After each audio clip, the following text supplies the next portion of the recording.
कोई भी इस धर्म में चलने वाले को परास्त नहीं कर सकता। ये बात ध्यान से समझ लीजिए। जैसे कोई बहुत बड़ा तांत्रिक है और वो भूतों को वश में करने वाला है और तुम्हारे ऊपर भूत लगा दे, तंत्र के द्वारा मारण मूठ या कोई शाप या किसी तरह का अमंगल, ध्यान दीजिए, ये इस धर्म की बड़ी महिमा है। यदि आप भगवद आश्रित हैं, नाम जप कर रहे हैं, तो ना माया का कपट चलेगा, ना किसी का तंत्र तुम्हारे ऊपर चलेगा, ना किसी का कोई मारण मंत्र चलेगा, ना कोई भूतावेश तुम पर आविष्टित कर सकता है, ना किसी भी तरह की कोई विष आदि की। यदि आप सच्चे हृदय से भगवान की शरण में हो तो तुम्हारे ऊपर विष का भी प्रभाव खवाया जाएगा। विष वो हो जाएगा स्वास्थ्य वर्धक अमृत। गरल सुधा, गोस्वामी जी कह रहे, रिपु करहि मिताई, गोपद सिंधु अनल शीतलाई। जो भगवान का आश्रित जन होता है उसको विष भी अमृत हो जाता है। अगर उससे दुश्मनी करेगा ना कोई और उसका बुरा चाहेगा, वो जितना कुप्रचार करेगा, निंदा करेगा, उतने उसका यश बढ़ेगा। अगर वो आग लगा देगा तो उसके शरीर में चंदन से भी बढ़कर शीतलता का काम आग करेगी। जो भगवद आश्रित है, श्री हरिराम व्यास जी ने भी प्यारी जू के चरणों के आश्रित जनों को पुष्ट करने के लिए बताया कि राधा प्यारी के चरणारविंद शीतल सुखदाई, कोटि चंद मंद करत नख विदु जुन्हाई। श्री राधा प्यारी के चरणारविंद शीतल सुखदाई। शाप ताप रोग शोक दारुण दुखारी, लाल इष्ट दुष्ट दलन कुंज भवन चारी। हमारी गोरी भोरी प्रियाजू के गोरे चरणारविंद का जिसने आश्रय ले लिया है, शरणागति ले ली है और राधा राधा नाम जप करता है, तो किसी भी ऋषि का साप उस पर लागू नहीं होगा। हरिराम व्यास जी कह रहे ये विशाखा सखी के अवतार है। कह रहे शाप कोई लागू नहीं होगा उसके ऊपर। ताप दैहिक दैविक भौतिक ताप उसका स्पर्श नहीं कर सकता। कोई भी पाप उसे अपने अधीन नहीं कर सकता। किसी का भी तंत्र मंत्र उसके ऊपर लागू नहीं हो सकता, क्योंकि ये चरणारविंद लालजू के भी इष्ट है और ये चरणारविंद दुष्टों की दुष्टता का दलन करने वाले और हृदय में प्रेम प्रकाशित करने वाले हैं। कोई भी भयानक से भयानक रोग तुम्हारे शरीर पर हो सकता है, पर वो तुम्हें अधीन नहीं कर पाएगा। शाप ताप रोग शोक, बड़ी से बड़ी हानि होने पर भी तुम्हें शोक स्पर्श नहीं करेगा। प्यारी जू के चरणों का जिसने आश्रय ले लिया, ये ऐसा परम धर्म है कि इसके आश्रित को कोई भी तंत्र मंत्र मूठ मारण भूत प्रेत पिशाच पिशाचनी कोई भी नहीं स्पर्श नहीं कर सकता। ध्यान रखना। हाँ, अपना कल्याण कराने के लिए सामने आ सकता है, क्योंकि नाम जापक ही सबके कल्याण का सामर्थ्य भाव रख सकता। जो निरंतर नाम जप करता है उसमें सब सामर्थ्य आ जाती है। एक बार भाई जी से हनुमान प्रसाद पोद्दार जी समुद्र के किनारे बैठे नाम जप कर रहे थे, तो देखा एक सफेद पोशाक पहने हुए पाग बांधे हुए पारसी वेशभूषा में सामने खड़े हैं। भाई जी ने सदाचार के कारण कहा, बाबूजी क्यों खड़े हो, बैठ जाइए। तो उनका आप बोले तो मेरे में सामर्थ्य है आपसे बात करने की, डरना नहीं आप। भाई जी ने कहा, मैं क्यों डरूंगा, आप कोई भयावह थोड़ी लग रहे हैं। बोले लग नहीं रहा, लेकिन भयावह हूं, मैं प्रेत हूं। कोई बात, जो भगवत भजन में ये सब कई जगह ऐसा घटना में, गंगा किनारे जैसे श्मशान है, ऐसा नहीं कि प्रेत योनि नहीं होती, होती है, पर वो प्रभाव नहीं दिखा सकती। ऐसे प्रत्यक्ष देखा है। भाई जी ने कहा कि तो आप हमारे पास क्यों आए हो? बोले अपना उद्धार कराने के लिए। मुझे गीता कंठस्थ है, बहुत से शास्त्र कंठस्थ हैं, पर कुछ ऐसी मेरे से गलतियां हो गई जिनके परिणाम रूप मुझे प्रेत योनि प्राप्त हुई है। फिर मुझे आंतरिक संकेत हुआ है कि आप हमारा कल्याण कर सकते हो। भाई जी ने कहा तो बड़े आश्चर्य की बात है कि आपको गीता कंठस्थ है और फिर आप प्रेत योनि में गीता के एक श्लोक बोल दे तो प्रेत तो मुक्त हो जाता है। बोले मुझे से कुछ ऐसे भयानक अपराध हो गए, जैसे गुरुद्रोह है, वैष्णव अपराध, ये बड़े भयानक अपराध होते हैं। जब किसी का पतन होना होता है तो माया यही खेल खिलवाती है, क्योंकि और सब पाप है वो दरस परस अगनाश, गुरुजनों के संतों के दर्शनों से ही नष्ट हो जाते हैं। लेकिन संत द्रोह, नाम जापक, वैष्णव द्रोह, गुरु अवज्ञा, गुरुद्रोह, ये भयानक अपराध होते हैं, इनसे दुर्गति हो जाती है। तो अपना कल्याण करने के लिए कोई ऐसा भले नहीं तो किसी भी भक्त के सामने, भगवद आश्रित नाम जापक के सामने किसी का चेटक नहीं चलता है। मथुरा दास जी की भक्ति का प्रभाव, हजारों लोग अनुयायी, हजारों लोग शिष्य बन गए। तो अब वो तांत्रिक था, तंत्र मंत्र का उसे बहुत ज्ञान था। श्री मथुरा दास जी जिस नगर में रहते थे वहां वो जाकर अपना नाटक शुरू किया। उसने सब जगह प्रचार प्रसार किया। मैं गंडकी नदी में 12 वर्ष तक खड़े होकर के तपस्या करके आया हूं, केवल दूध का आहार करता था, उसके प्रभाव से शालिग्राम भगवान हमारे बस में हो गए। और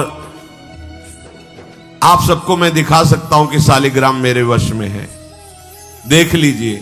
सिंहासन लाता, बाहर रखता, हजारों की भीड़, ऐसे ऐसे करता तो वो ऐसे शालिग्राम उठते और नाचते हुए ऐसे ऐसे ऐसे फिर रख जाते, फिर ऐसे ऐसे ऐसे, तो सबको आश्चर्य हो रहा, जैसे चुटकी बजा रहा वैसे शालिग्राम की बटिया ऐसे ऐसे ऐसे।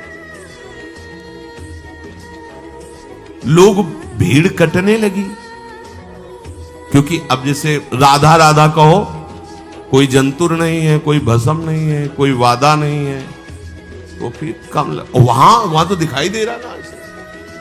देखो ये सब लगता है ना कि हाँ। अब हमसे पूछो कि हमारे मन में क्या चल रहा है, हमें नहीं पता है। हमें ये देखना है कि हमारी प्रिया जी के मन में क्या चल रहा है। मन मन की रुचि जानी नहीं, मुझे अपनी लाडली की मन की जान के उनकी परिचर्या में रहना है कि तुम्हारे मन की जान के तुम्हारी परिचर्या में रहना है। हाँ, तुम यदि मन से ऊपर उठना चाहते तो हमारी बात मान लो, मन को अधीन करके, और मन के अधीश्वर भगवान में तुम्हारा प्रेम हो जाए, तुम्हारा जीवन कृतार्थ हो जाए। अब वहां नाम नंद नंदन का भजन पद्धति, तो जो कमजोर लोग थे उन्होंने कहा कि आज तक कोई चमत्कार तो दिखाया नहीं मथुरा दास जी ने। देखो ये हैं संत, 12 वर्ष से दूध पी के गंडकी नदी, 12 मिनट भी नहीं खड़ा होगा कभी। अब भेंट जो जितनी चढ़ाएगा उतने उसके दुख नष्ट होंगे। अरे भैया वहां तो रुपया सब समेटता, फिर दूसरे मोहल्ले में, पूरे गांव में अब तो जय जयकार, शालिग्राम भगवान को नचा। कोई सेवा की सामग्री लेने गए थे मथुरा दास जी की श्रीअंग सेवा में जो रहते थे संत जन, उन्होंने देखा, वो आए, बोले महाराज एक बड़ा चमत्कारी महात्मा आया, वो कह रहा 12 वर्ष से हम दूध पीकर गंडकी नदी में, वो वैसे ऐसे करता है तो साल। तो बोले भैया भक्त तो हो ही नहीं सकता, भक्त भला भगवान को अपना प्रदर्शन क्यों बनाएगा, और उसके बदले में भेंट लेकर के, ये तो नाटक है भैया। वो देखे भी नहीं थे, बोले ये तो नाटक है, कोई संत ऐसा नहीं कर सकता, कोई भक्त ऐसा, कोई संप्रदायाचार्य से दीक्षित वैष्णव मार्ग में चलने वाला, ये तो अपराध है। तो उनका महाराज जी तो हजारों लोग वहां प्रभावित हुए, अच्छा है भगवान उस रूप में। बोले नहीं महाराज, फिर सत्य मार्ग के प्रकाशित करने के लिए आप यहां विराजमान, अगर उसका कपट पाखंड चला तो हजारों लोग धोखे में हो जाएंगे, चलो आप एक बार उसके सामने। तो उनका कि यदि हम उसके सामने गए तो उसका सब ये दुकान बंद हो जाएगा। बोले महाराज जी आप जरूर चलो, क्योंकि आपके चलने से यदि लोगों की श्रद्धा भगवान में वास्तविक लगे तो आप भी तो यही चाहने के लिए यहां गांव में वास कर रहे हो। उनको बड़ा दुख हुआ कि एक तो उसको दुख होगा, उसका नाटक बंद होगा, दूसरा कि वो जान क्यों नहीं रहा है जिन भगवान को तुम नचा रहे हो, अगर वास्तविक उनके तुम सेवक बन जाओ तो तुम्हें सब कुछ प्राप्त हो जाएगा। शालिग्राम भगवान श्री हरि ही है, कोई और नहीं है। पर बहुत जब उन्होंने कहा तो कहा चलो अच्छा, तो पाए परि गए लेके जाए ढिग ठाढ़े भये, चाहत फिरायो पे न फिरे सोच पर्यो है। जान गयो आप कछु याही को प्रताप ये पे, मारो करि जाप यो विचार मन धर्यो है। मुठी ले चलाई भक्ति तेज आगे आई नाही, वाही लपटाई भयो ऐसो मानो मर्यो है। हुए करि दयाल जा जीवायो समझायो, प्रीति पंथ दर्शायो ही भायो शिष्य कर्यो है। सभी शिष्यों ने चरण पकड़ करके मथुरा दास जी को मनाया कि आप वहां चले। तो आप गए सादे वस्त्र, सहज स्वरूप साधु का। जाके भीड़ भी इनके साथ है कि भाई मथुरा, उनका भी प्रभाव था तो बहुत सी भीड़ साथ गई। जाकर के गांव वालों ने कहा कि भैया वो आप जो स्वामी जी दिखाते थे शालिग्राम भगवान का चमत्कार, वो दिखाइए, हमारे गुरुजी आए हुए हैं। ये तो उसने जाना था कि महिमावान है तभी तो वो आया था, पर उसको ये पता नहीं था कि हमारा प्रोग्राम इनके सामने नहीं चल पाएगा, क्योंकि भगवान नाम जापक के आगे कोई तंत्र मंत्र, कोई शाप पाप ताप ये सब नहीं, वास्तविक जो भगवत मार्ग में है। अब उसने निकाला सिंहासन और पूरा सब शालिग्राम जी को, तो केवल चुटकी ही बज रही थी, शालिग्राम भगवान वहीं बैठे थे। हर प्रयास कर लिया, कोई चमत्कार नहीं। लोगों ने कहा कि दिखाओ ना, अब ये हमारे गुरुजी हैं, गांव में रहते हैं। अब भक्त की निष्ठा के सामने भगवान को भी छोटा बनना पड़ता है।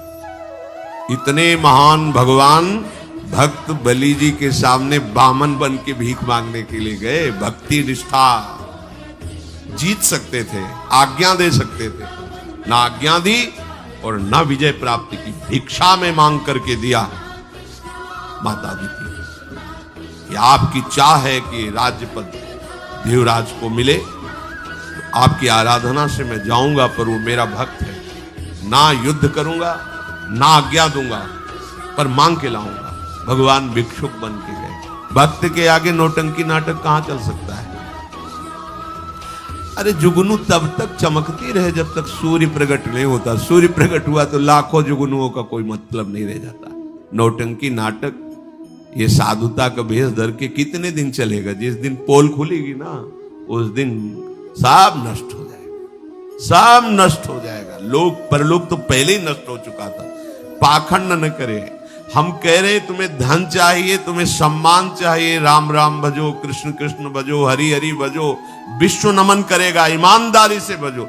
हमने ऐसे संत भगवान देखे, ककारा नहीं पढ़े, कुछ नहीं जानते, बस एक ओम, दुई ओम, तीन ओम, चार ओम ऐसे जपते, और लोग न्यौछावर थे, सीधे सरल ओम ओम, राम राम, कृष्ण कृष्ण, साफ सीधे।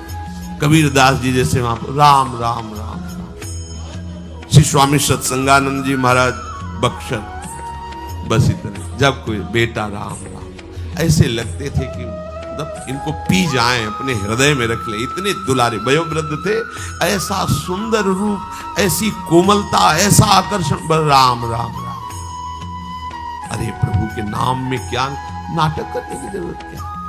पाखंड कर। प्रभु महालक्ष्मी पति हो, तुम्हें लक्ष्मी ही चाहिए तो सब दे देंगे, काहे को नाटक करे, काहे को किसी को भ्रम में डाले। तुम भ्रम में हो, दूसरे, अरे भैया तुम राम राम जपो, कृष्ण कृष्ण जपो, तुम्हारा मंगल इसी, बस इसी में मंगल होगा, दूसरा मंगल कर ही नहीं सकता।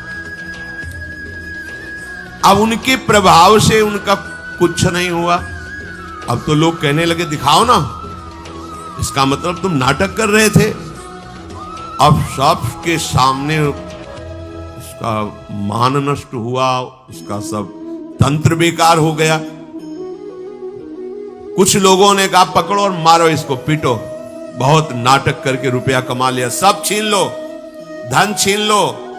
किसी ने कहा मार पीट के इससे न्यायाधीश के पुलिस डिपार्टमेंट को दो। ये मथुरा दास जी ने सबसे कहा देखो अगर हमको लाए हो तो हमारी बात मानो, इनको किसी भी तरह का कष्ट मत दो, कोई भी बंधन नहीं। और उनसे कहा, भैया आप जिसका नाटक कर रहे हो ना, अगर सत्यता से इसे मान लो तो जिन लोगों ने रुपए चढ़ाए ये बहुत थोड़े हैं, वो तुम्हें निहाल कर देगा। सत्यता से भजन करो, ये काहे को नाटक करते हो। इतना कह के वो चले गए, पर उसको समझ में नहीं आया। उसने कहा, अच्छा तुम अपनी दिखा दी, अब मेरी देखना। सबके बीच में कहा, तुमने अपनी दिखा दी, अब मेरी। मूर्ख को समझ में नहीं आता। उसने कहा, ठीक है तुमने दिखा दिया, अब कल सुबह तक तुम देखना कि मैं तुम्हारा क्या करता हूं। क्योंकि उसे मारण का प्रयोग आता था। अब ये क्रोध उत्पन्न हो जाए तो राक्षस बना देता है, और क्रोध उत्पन्न होता है कामना से, और उसकी कामना सब नष्ट हो गई ना, सब किया कराया सब माटी हो गया, क्योंकि लाखों लोग प्रभावित हो रहे थे। अब वो क्रोध के वशीभूत होकर तामसी जप करने लगा। तामसी जप होता है विनाशकारी।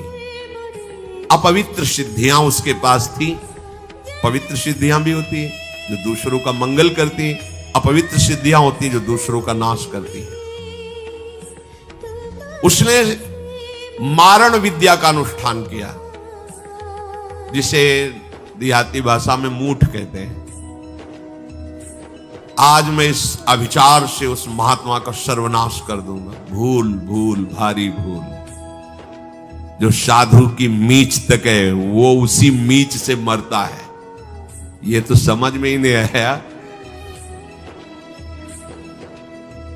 सरस्वती जी को देवता और ब्रह्मा जी सब प्रार्थना कर रहे हैं कि अयोध्या वासियों की बुद्धि तो बदल दी, वापस गए। भरत जी आ रहे हैं, इनकी बुद्धि बदल दो, नहीं भरत जो कहेंगे वही राम करेंगे। तो दिमाग पलट गया है। भरत की बुद्धि, अरे प्रभु का इशारा था इसलिए अयोध्या वासियों की बुद्धि बदल दी। भरत जी के विषय में सोचोगे भी तो नष्ट हो जाओगे। महाप्रेमी भरत के विषय में सोचना ही तुम्हारे लिए अमंगल हो जाएगा। और हम क्या, करोड़ों सरस्वती भी हो तो भरत की भाव भरी भक्ति में बाधा नहीं पहुंचा सकती।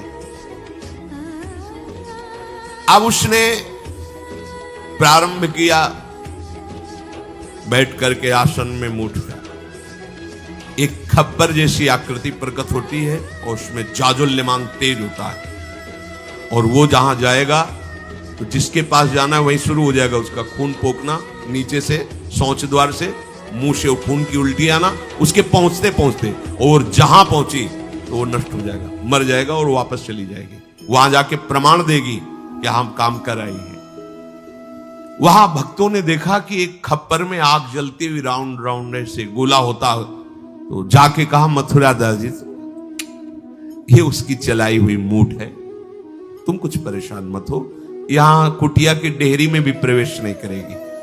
अब वो आकर के मारण बस वहां घूम रहा है। मथुरा दास जी निकल के आए, हाथ जोड़ा, क्योंकि सब मंत्र सब सिद्धियां भगवान की, तो ना चाहे पवित्र हो या अपवित्र हो, तो उन्होंने कहा, तुम सर्वज्ञ भगवान की ही शक्ति से संपन्न हो, तुम जानती हो कि हमारा कोई अपराध है क्या? अगर अपराध है तो हम बाहर निकल के आते हैं, आप हमें नष्ट कर दो। यदि अपराध नहीं है तो जिसके द्वारा किया गया उसको दंड दो।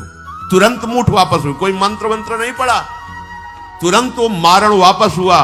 उधर शुरू हो गया उसका खून, नीचे से ऊपर से, जैसा इनके जैसे काशी नरेश को जब पौंड्रक राजा के साथ भगवान ने उद्धार किया तो उसके लड़के का नाम था सुदक्षिण।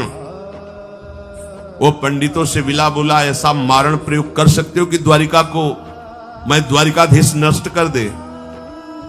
मंत्र में ताकत होती, पर उनको ये पता नहीं था जिससे मंत्र प्रकट हुए भला उन पर कैसे प्रभाव चले। उन्होंने कहा हाँ, तो उनका भारी दक्षिणा देंगे। तो काशी में अनुष्ठान शुरू हो गया और प्रकट हुई कृत्या। ऐसा नहीं, मंत्रों में ताकत होती है। पर भगवान शिव ने प्रकट होकर कहा था कि जो ब्राह्मण भक्त नहीं है, जो ऋषि भक्त नहीं, उसी पर ये मारण का प्रयोग काम करेगा, अन्यथा नहीं। तो भगवान का नाम ही नमो ब्रह्मणे देवाय गो ब्राह्मण हिताय च। अब मारण कृत्यारूप रखकर द्वारिका को जलाने के लिए गई। द्वारिकावासी भागे, भगवान से कहा, भगवान ने सुदर्शन जी को आज्ञा किया, करो हिसाब। भगाते हुए कृत्या को ले गई, तो कृत्या ने पहले उन ब्राह्मणों को मारा, तो दक्षिण को मारा। फिर सुदर्शन ने कृत्या को नष्ट किया और पूरी काशी में आग लगा दी। ये भागवत में वर्णन। भगवत भक्त या प्रभु के ऊपर कोई मारण चलेगा क्या? वो मारण उसी बाबा जी के पास जो नौटंकी कर रहे थे शालिग्राम के नचा, अब तो त्राहिमाम मच गया। वो संत भगवान गए, क्योंकि पता था कि बचेगा नहीं, मंत्र का प्रयोग है।